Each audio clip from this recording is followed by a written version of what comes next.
the Grand Slam Grill and Olean. I'm sitting alongside JP Butler and Cameron Hurst, the men's and women's beat writers from the Olean Times Herald. Big game for the Bonnies. Mark Schmidt got win number 203. I guess we'll start off, JP, with what do you think the significance of that big win is? Well, you know, it's funny, a lot has transpired in the 2 weeks since we last met here, including another daring drive, this one to Philadelphia in the freezing rain and snow, but it was, you know, worth it to be there for that big win over Joe's. That's when he tied the record, and then, of course, back home on Sunday against George Mason, you know, he sets the all-time wins record, surpassing Larry Weese. But I think if you're a Bona person, it was just a great day in the Riley Center overall for a number of reasons. You know, one, you know, we saw the latest great performance from freshman point guard Kyle Lofton. Just an unbelievable game with a career-high 32 points, 7 of 8 from three-point range, which is just incredible. Two, you know, you pick up this 23-point win over one of the top 4 teams in the A10. You know, finally they were able to knock off one of those teams that was higher in the standings and not just beat them, but win as convincingly as they did. And then 3 with Schmidt, you know, breaking the record. You know, it was just an unbelievable moment. You know, I think after we're watching those tribute videos, post-game stuff was awesome. You know, listening to him talk after setting that record, it's hard to believe, you know, that he would have been in this position to break this record when he was, you know, first hired in 2007, given where the program was coming from. And so, you know, the game itself maybe isn't, you know, won't be considered the most memorable game in the way that like the Davidson triple overtime game last year was. But I do think that it'll overall be considered one of the more memorable days, you know, certainly under Schmidt, because of just all those things kind of coming together, you know, at the same time. Yeah, absolutely. You mentioned 2 big wins back-to-back, obviously St. Joe's and George Mason. Those 2 wins going forward, I mean, obviously this has been a very up-and-down season, and we had a big loss a couple weeks back. With those 2 wins in a row, how do you think this propels the team forward? Yeah, I mean, what a bounce-back effort after that 30-point loss to VCU. You know, at the time, that really could be considered, you know, I think one of the low, you know, points for the team this year, and then to come back, and now you've won these last 2 games, you know, by an average of, you know, 24 points a game. You know, I think is just maybe the boost they need down the stretch here to make a run, you know, at this goal they have of maybe being able to finish in the top 4, get that double bye in the A10 tournament. They talked about clearly, I mean, you know, all year, the only way, you know, they were going to, you know, have a chance at you know, making the NCAA tournament, you know, accomplishing some of the things they want to do is by making a run, you know, in Brooklyn. And obviously the best way to do that is by having the double bye. But to even be in a position, to even be talking about maybe making a push, and right now they're only a game back of that number 4 spot, to even be having that conversation given where they were coming from after that rough, you know, non-conference, after that, you know, 4-9 record, the injuries, everything they've overcome is pretty remarkable, you know, in and of itself. And I think you know, the turnaround has kind of coincided with being able to figure it out a little bit more offensively. They've been pretty good defensively really all year, but obviously in that week of the VCU game, they had 2 just very, very difficult days shooting the ball, and in these last 2 games, they've shot the ball much better. You know, and now if you put those 2 things together, I think this is the team that maybe they could be down the stretch. And I think it was interesting too, just because, you know, we've talked so much, and you're right, it is kind of surprising to be sitting here in the end of February and be even considering a postseason talk. But it was pretty telling on Sunday. Schmidt said, you know, 203 is nice. We want 209 by the end of the season. We want to finish the season, you know, at 209, getting those. Meaning we're going to win out. Meaning we want to win out. We want to win every single game to move forward. So, you know, it would be great to see it. They certainly are putting it together at the right time. And just that performance by Kyle is just another, you know, it's another glimmer and you're seeing it a little bit earlier than we all would have expected of what this team is going to be moving forward. Yeah, and we talked about that, really all year, that this is what it was going to be about. They went through what they did in the non-conference, and Schmidt had said there's nothing we can do about that now. What we want to do going forward is to be able to compete in the A10. Clearly, they've done that. They're to be above 500 at this point. Again, is pretty remarkable. But it was always going to be about how good can these freshmen be toward the end of the year, and you really can't be a whole lot better than what we saw out of Kyle Lofton on Sunday. I mean, to me at this point, this is stuff that we've never seen out of a St. Bonaventure freshman before.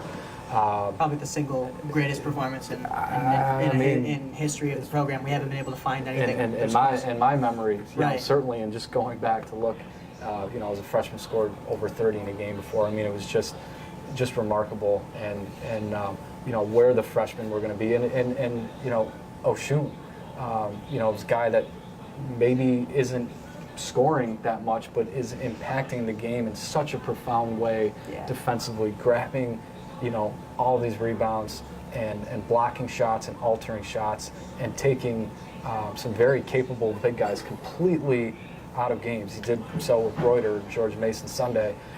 So where these guys were going to be, how much healthier they were going to be, and being able to put it all together toward the end, that's what it was going to be, really from the start. And I think we're finally starting to see the makings of that down the stretch.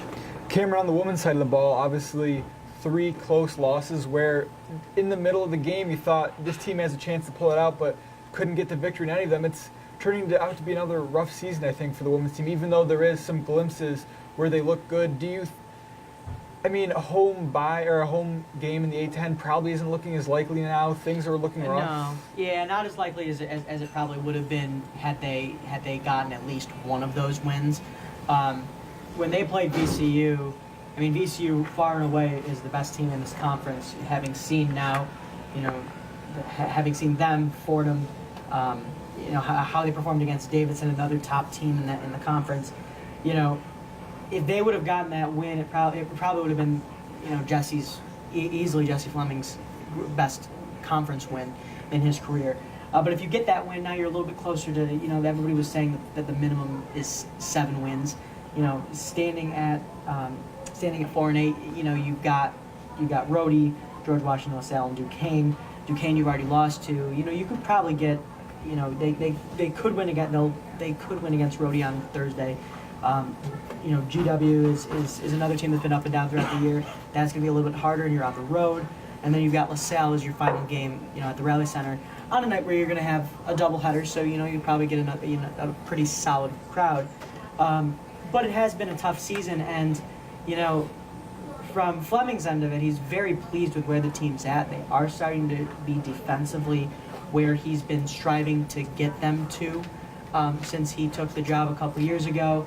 He said on Saturday after they lost to Fordham that it was an important thing for him because that was something that Jim Crowley focused mainly on was a very intense form of defense. They're doing that. But even holding, Fordham to 33% shooting, in most games you think you can win that game because you're probably shooting better.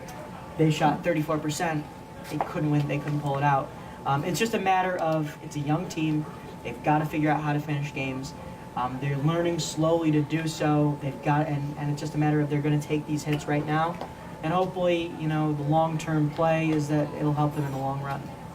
JP, on the men's side of the ball, it looks like they're finally starting to get some momentum on offense, whereas in the tough loss they had, they just weren't getting the ball in the hoop. So yeah, you got to be able to, as simple as it sounds, you got to be able to put the ball in the basket. You got to have some guys that can shoot, and they're the 2-game stretch there with Duquesne and VCU, and really going back to the second half of the Davidson game before.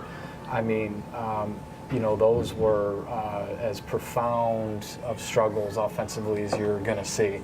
There was a stretch there where, in those 5 halves, they went 4 for 46 from three-point range. That was the worst in the country at that time. And they have had some season-long struggles shooting the ball. Even now, they still rank, I think, second from last in three-point percentage and three-point makes per game.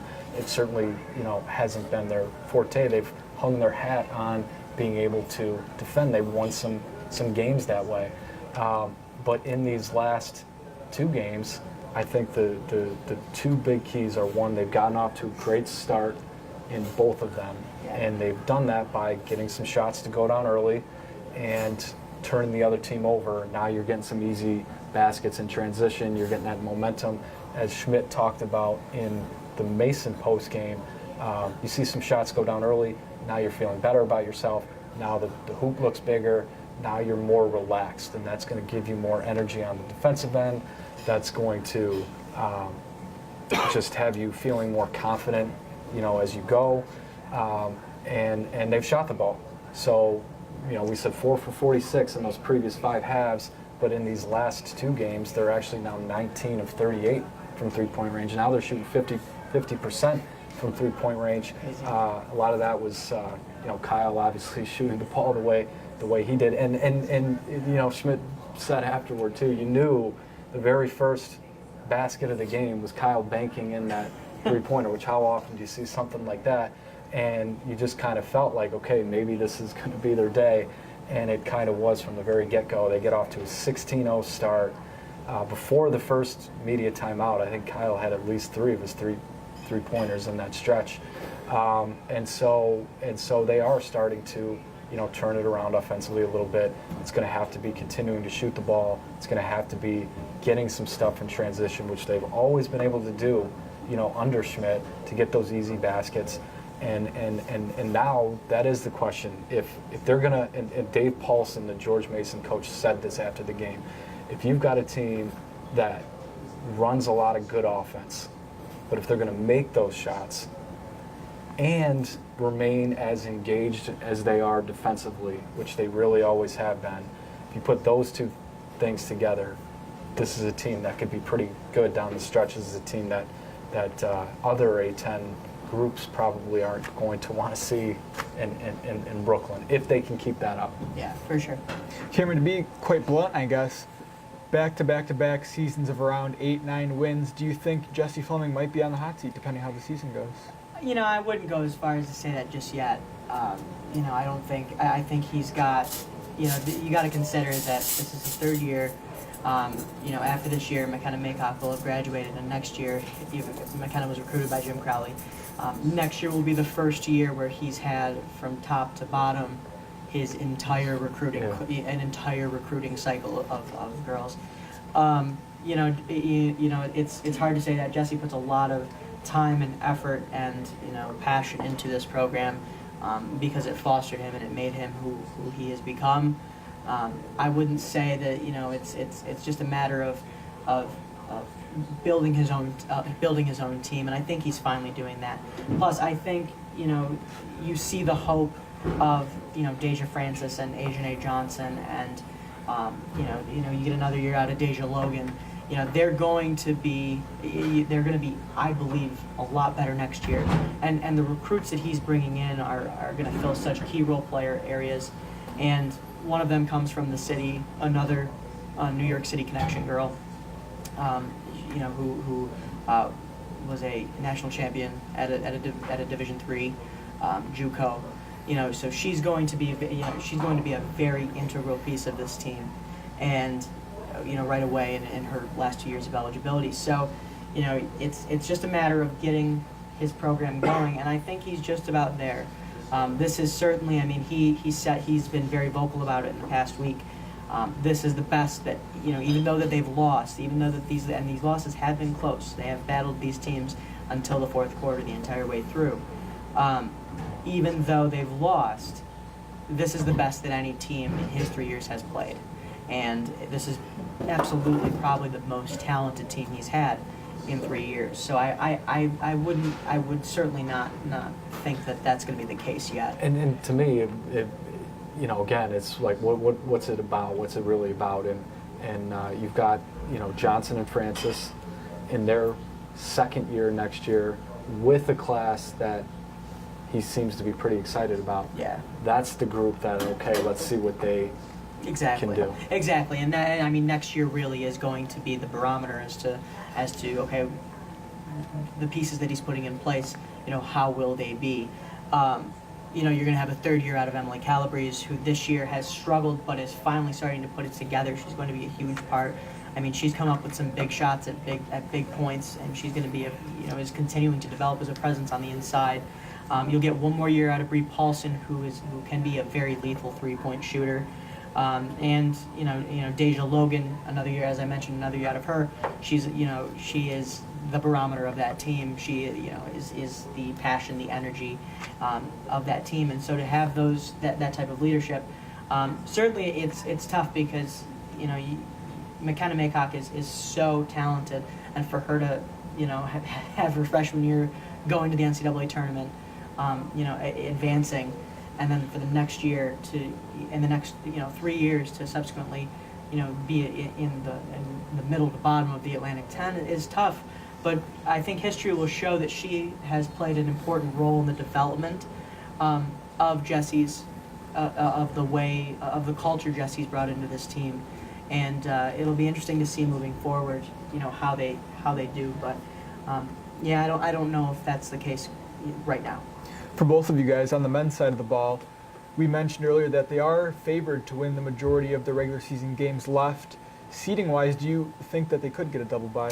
I think it's possible. Is it likely? Maybe not. But it's tough with St. Louis as your last game. But even finishing in the top half of the A-10 from where they were, I think is an accomplishment. If we talk about the idea that this team,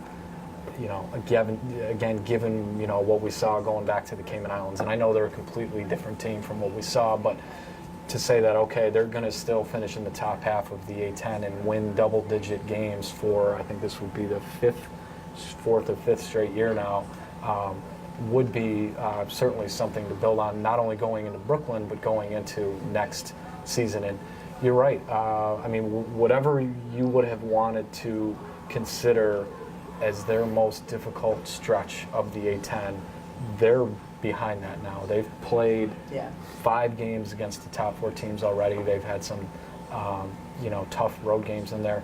But now you've got 6 left, and these next 4 are there for the taking.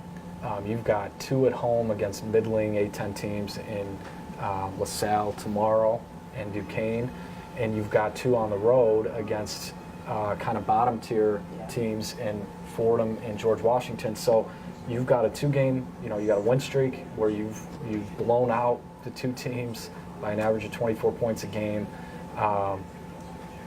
Now's the time, to really make some headway here in these next 4, going into what probably is the last maybe, really tough game to get, winning at Davidson.